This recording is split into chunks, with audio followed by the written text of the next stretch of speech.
Live All Stars, good evening. It is Sunday, so that means it's time for Coach's Corner. I'm very excited today to be coming to chat to you. So we're just waiting, as always, for Sarah to come online. Well, actually, it's not always Sarah, sometimes it's me. And then we will jump on to our Coach's Corner for Sunday. In the meantime, tomorrow we are launching the podcast for Red Flags. So this is one of those areas that we think is super important, because when you're dating, like, sometimes you get to the end of like where you stop choosing someone, and actually there are lots of what we call red flags, so signs, things that they say or do, or maybe they don't do, that can be a red flag, that would have signaled that earlier in that initial relationship that you guys have been speaking to each other from. So Monday is going to be a red flags, and it's a two-parter. Yes, a two-parter, because we are going to have the next one will be flag on the play. So this Monday launches with red flags, and it says like what they are, how you know what they are, and what to look for. And then flag on the play is going to give you information on how to deal but manage those. You can tell I was trying to do two things at once then by accepting Sarah to come and chat. So yeah, so flag on the play will be, okay, you've seen these flags, now what you're going to do about it. And sideways. Sideways. Hello.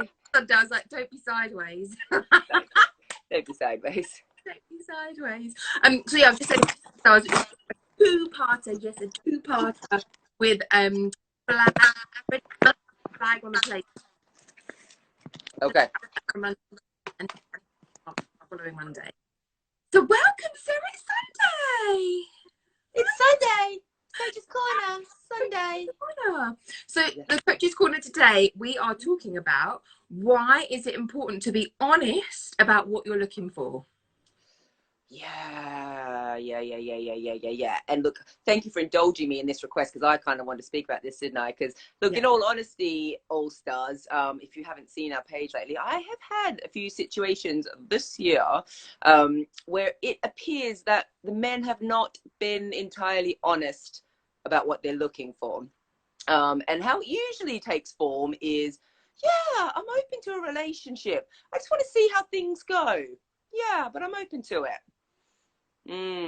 Yeah, so and then when it hasn't gone well, how that's left me feeling is like they lied to me, like betrayed, upset, disappointed, because it hasn't just ended in like, oh, you know, it's just not working out, la la. It's been ghost town, hasn't it?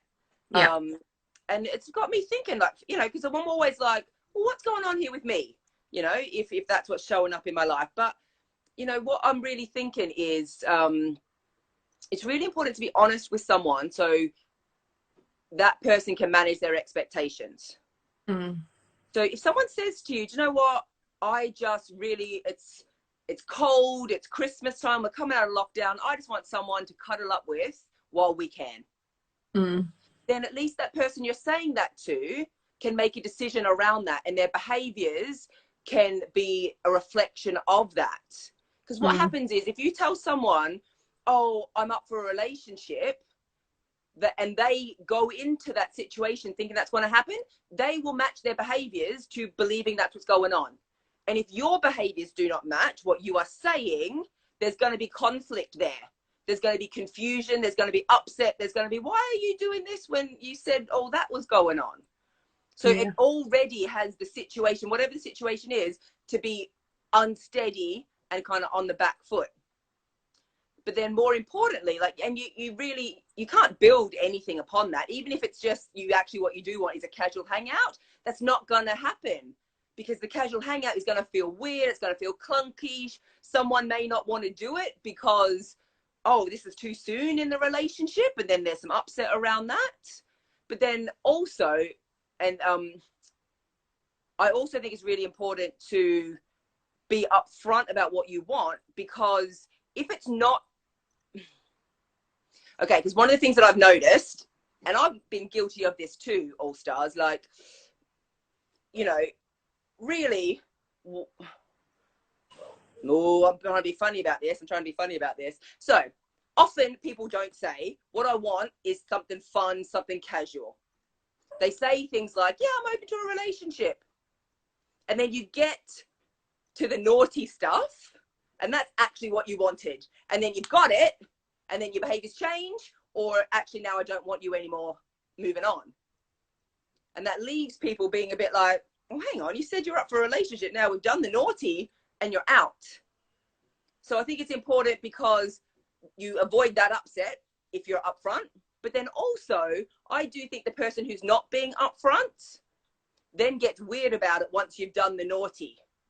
Because now you've kind of got what you wanted and you're thinking, oh, I don't know how to interact with this person now that actually I'm not really up for a relationship. And that, I think that results in ghosting and breadcrumbing and just some not great behavior. And I'm not saying that this is just men who do this. I've done this. I've had to go back weeks later and check in and be like, look, dude, well, this is how I kind of felt. I'm really sorry if I left you feeling a certain way. And he said he was cool about it. Whether or not he was, I don't know. That's what he said. But I've done it. So I'm not saying this is a man only thing.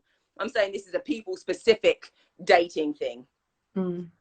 But like, I really think it's important just to say what is there for you to say, be honest about what your intentions are. And, you know, you may be open to a relationship, but actually your primary goal isn't that.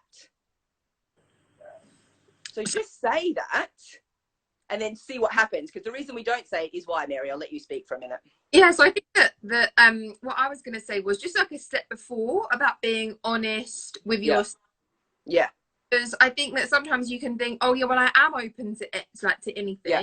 And then you say that in your communication, and for someone who's being really direct, like I would like a relationship. Yeah. And then say, well, yeah, I don't want to rush into anything, but I'm looking for a relationship. So then what happens is you create that context of with trying each other out for a relationship. Yeah.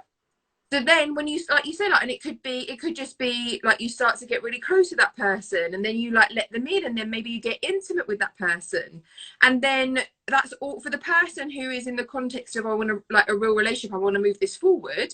Everything is occurring for them inside of, we're trying each other out for a relationship. Yeah. And what happens, like you said, then it doesn't work out. And then the person who was playing for that relationship is often ghosted or has been left in a bit of an icky way, and they're left thinking, hold a minute, what's going on? Because we said we were going to try this out in the context of a relationship. And yeah, we weren't saying I'm locking you down from day one or from when you've said that you want a relationship, but it is that context that's been created of a relationship, which can lead to upset. And I think the initial thing to do is be honest with yourself about, what am I looking for? Yeah. Because ultimately then you're going to have a better experience. The people that you're dating are going to have a better experience, because you'll be putting what you want in the correct context, and then it won't feel like they've been misled. Yeah. And yeah, absolutely. And I do think there's an element of, like you said, not being honest with ourselves, not being self-aware enough. And I think, you know, this is one that I've definitely seen this year. And if I look back to myself last year, I was guilty of this too. Like thinking that I was ready for something, or, you know, saying, yeah, I definitely want a relationship when I just kind of come out of something long term. Like, I think that we confuse wanting a relationship with missing having someone with us for certain times of the day. You know, or like the Netflix and chill time, or they curl up with the pizza time. You know, those are the things that we kind of miss about having a partnership. You don't want a relationship right now or a partnership right now, but you miss the nicey nice stuff. And then so we think, oh yeah, I'm open to a relationship, so I want that person to kind of cuddle up with. But that's different. That's very different. And I think too, what there's no prescribed answer about when to get back into something after you've come out of something. However, from my experience, being out in something for such a long time and not being clear on who I was in that relationship, I needed time to figure out who I was before I could get into something with someone else. So I think that's the key thing. If you're saying to people, I'm ready for a relationship, you need to make sure that you know who you are before you're getting back into that. And that's what I'm saying. We're not being honest with ourselves about what we're really looking for. Because sometimes it's just about, oh, I just missed the nice cuddle up. not, oh, I miss actually intentionally creating my life with someone and like thinking about a family or thinking about where we're going to live together and all that kind of stuff. Yeah, and I'm with you on that. And look, we both know it's not always easy, because both of us have been in that situation where we've said, "Oh yeah, I'm ready to meet someone," and actually we really weren't. So yeah, so I think it's just about like being curious, and also what I'm gonna say is like create a foundation with whoever it is you're dating, such that like communication is like at the foundation, which I believe, and you probably believe the same, Sarah. I know. Yeah. To be the foundation of every relationship. So if you say, "Oh, you know, look, actually, I'm dating because like, yeah, I'm happy to see where it goes. Like, I'm open for a relationship." And then actually, you know, you get a couple of weeks in and you think, I'm not really sure. Or maybe this like chick isn't for me, or this dude isn't for me. Relationship, but you're really cool to hang out with. Like, I'd be happy to hang out with you, or have something cool, or like let's Netflix chill, or just go for some food or whatever. Absolutely, yeah. And I think that no, go. Yeah, I was just going to say, so, and all of that is is available if you create that foundation of communication so that you can be honest. So then when something changes for you, you just say to that person, like, look, this has changed for me. Exactly. And I'm even going to say, like, each individual person should be responsible for their own level of communication. Like, regardless of where you are in a situation, you know, if you've got to a point where you're intimate with someone, or as I called it, naughty with someone, I do feel like there's a level of responsibility of communication around that. And I don't necessarily think that should be what needs to be built in the dynamic between two people. That should already be there. As a human to human level, that I feel like there's some responsibility missing in society right now about, well, I did this with this person, I said this with this person, something's changed, and I should be able to communicate that, or I need to be responsible enough to be able to communicate that. Yeah. And so that's just really my invitation for the world to take that on for a start. True. And this goes back to when we were recording earlier in the week with Rebecca, Wandering Hills, where she talks about the sushi analogy. You know, that like people are very irresponsible with other people's feelings at the moment, because there's just this like continuous cycle of, you know, oh, you're not quite right for me, or it's not, or you've got upset too quickly, or oh, you're not really wearing the right kind of clothes, or your nose is a bit wonky. And then because there's ability of people go back and date, i.e. with the apps, like, you know, that you can literally be getting dates pinging into your phone while you're on a date with somebody. It's just easy just to make those snap decisions. And I think in those snap decisions is then where people's feelings, or the consideration of other people's feelings, just go amiss, because you're like, oh well. Yeah. But I also think, though, it's because people, we talked about the sushi train analogy. That was Rebecca's fabulous analogy. There's more sushi comes by, it's like, oh, what's the next piece of sushi? What's the next piece of sushi? You know, it's easy to move on to the next piece of sushi when you're not being honest about what you want. Actually, if you said to someone, I just want a Netflix and chill buddy while we're out of lockdown, that would probably go better and last longer in that situation than, oh, you know, I'm open to something more happening. And then you have 3 dates, something more happens, out. So I actually think if you are upfront about just want a one night thing, just want for however long we feel like doing it, Netflix and chill, want a relationship or something else in between any of those, if you are honest about what you wanted from a person, that if that request was agreed to, that would probably be more sustainable than what is going on in the world now.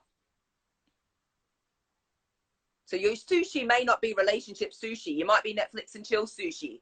But I suspect that you'd have a much nicer time with that sushi if you were upfront. And you could probably carry on that experience for as long as you both feel like it. Yeah. And have everyone's needs met, rather than a couple of, okay, pretty great dates, but then someone's left feeling like, what the hell's going on? And then someone's also feeling a bit like, oh, I know it wasn't that great behavior, but let me just forget that I did that and just like ignore the fact that I was not great.